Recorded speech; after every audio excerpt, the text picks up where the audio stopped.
How do psychological myths and misconceptions arise? In this video, we'll explain the 10 major ways in which we can all be fooled by plausible-sounding but false psychological claims.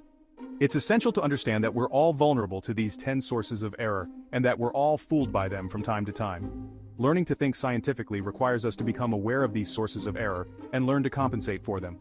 Good scientists are just as prone to these sources of error as the average person. If you become aware of the 10 major sources of psychomythology, you'll be far less likely to fall into the trap of accepting erroneous claims regarding human nature. Pay careful attention to these 10 sources of error because you'll be able to use these sources of error to evaluate a host of folk psychology claims in your everyday life. Think of them as your lifelong myth-busting toolkit.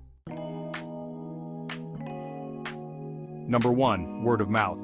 Many incorrect folk psychology beliefs are spread across multiple generations by verbal communication. For example, because the phrase opposites attract is catchy and easily remembered, people tend to pass it on to others. Many urban legends work the same way. For example, you may have heard the story about alligators living in the New York City sewer system, or about the well-intentioned but foolish woman who placed her wet poodle in a microwave to dry it off, only to have it explode.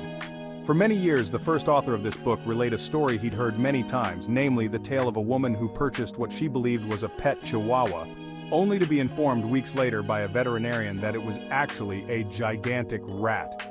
Although these stories may make for juicy dinner table conversation, they're no truer than any of the psychological myths we'll present in this video. The fact that we've heard a claim repeated over and over again doesn't make it correct.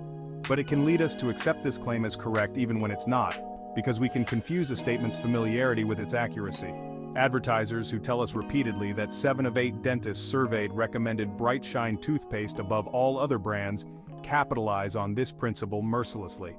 Furthermore, research shows that hearing one person express an opinion Joe Smith is the best qualified person to be president 10 times can lead us to assume that this opinion is as widely held as hearing 10 people express this opinion once. Hearing is often believing, especially when we hear a statement over and over again.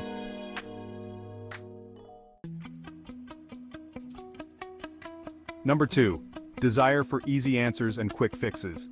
Let's face it, everyday life isn't easy, even for the best adjusted of us. Many of us struggle to find ways to lose weight, get enough sleep, perform well on exams, enjoy our jobs, and find a lifelong romantic partner. It's hardly a surprise that we glom on to techniques that offer foolproof promises of rapid and painless behavior changes. For example, fad diets are immensely popular, even though research demonstrates that the substantial majority of people who go on them regain all of their weight within just a few years.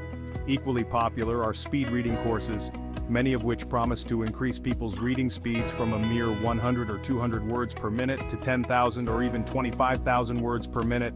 Yet researchers have found that none of these courses boost people's reading speeds without decreasing their reading comprehension. What's more, most of the reading speeds advertised by these courses exceed the maximum reading speed of the human eyeball, which is about 300 words per minute. A word to the wise: if something sounds too good to be true, it probably is. Number 3. Selective perception and memory. As we've already discovered, we rarely, if ever, perceive reality exactly as it is. We see it through our own set of distorting lenses. These lenses are warped by our biases and expectations, which lead us to interpret the world in accord with our pre-existing beliefs. Yet most of us are blissfully unaware of how these beliefs influence our perceptions. Psychologist Lee Ross and others have termed the mistaken assumption that we see the world precisely as it is naive realism. Naive realism not only leaves us vulnerable to psychological myths, but renders us less capable of recognizing them as myths in the first place. A striking example of selective perception and memory is our tendency to focus on hits, memorable co-occurrences, rather than on misses, the absence of memorable co-occurrences. To understand this point, take a look at what we call the Great Fourfold Table of Life. Many scenarios in everyday life can be arranged in a fourfold table like the one here. For example, let's investigate the question of whether full moons are associated with more admissions to psychiatric hospitals, as emergency room physicians and nurses commonly claim. To answer this question, we need to examine all 4 cells of the Great Fourfold Table of Life. Cell A, which consists of instances when there's a full moon and a psychiatric hospital admission. Cell B, which consists of instances when there's a full moon but no psychiatric hospital admission. Cell C, which consists of instances when there's no full moon and a psychiatric hospital admission. And cell D, which consists of instances when there's no full moon and no psychiatric hospital admission. Using all four cells allows you to compute the correlation between full moons and the number of psychiatric hospital admissions. Here's the problem.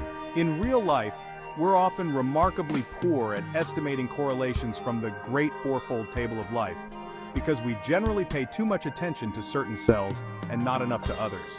In particular, research demonstrates that we typically pay too much attention to the A cell and not nearly enough to the B cell. That's understandable because the A cell is usually more interesting and memorable than the B cell. After all, when there's a full moon and a lot of people end up in a psychiatric hospital, it confirms our initial expectations, so we tend to notice it, remember it, and tell others about it. The A cell is a hit, a striking co-occurrence. But when there's a full moon and nobody ends up in a psychiatric hospital, we barely notice or remember this non-event. Nor are we likely to run excitedly to our friends and tell them, "Wow, there was a full moon tonight, and guess what happened?" Nothing. The B cell is a miss, the absence of a striking co-occurrence. Our tendency to remember our hits and forget our misses often leads to a remarkable phenomenon called illusory correlation, the mistaken perception that two statistically unrelated events are actually related. The supposed relation between full moons and psychiatric hospital admissions is a stunning example of an illusory correlation. Although many people are convinced that this correlation exists, research demonstrates that it doesn't. The belief in the full moon effect is a cognitive illusion. Illusory correlations can lead us to see a variety of associations that aren't there. For example, many people with arthritis insist that their joints hurt more in rainy than in non-rainy weather. Yet studies demonstrate that this association is a figment of their imaginations.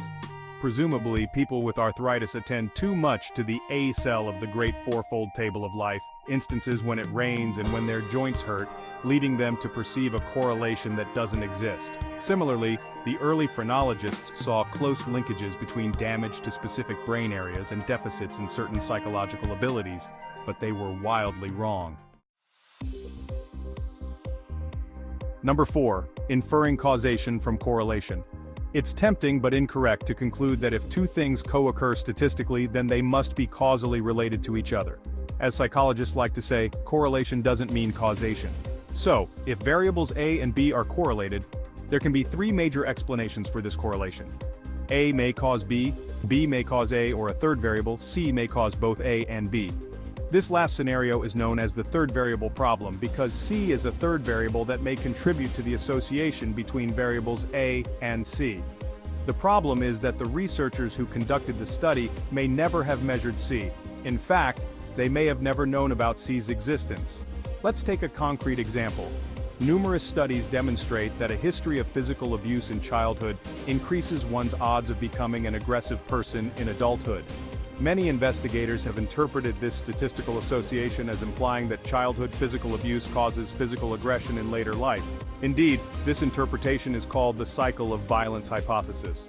In this case, the investigators are assuming that childhood physical abuse causes adult violence. Is this explanation necessarily right? Of course, in this case, B can't cause A because B occurred after A. A basic principle of logic is that causes must precede their effects. Yet we haven't ruled out the possibility that a third variable, C, explains both A and B. One potential third variable in this case is a genetic tendency toward aggressiveness.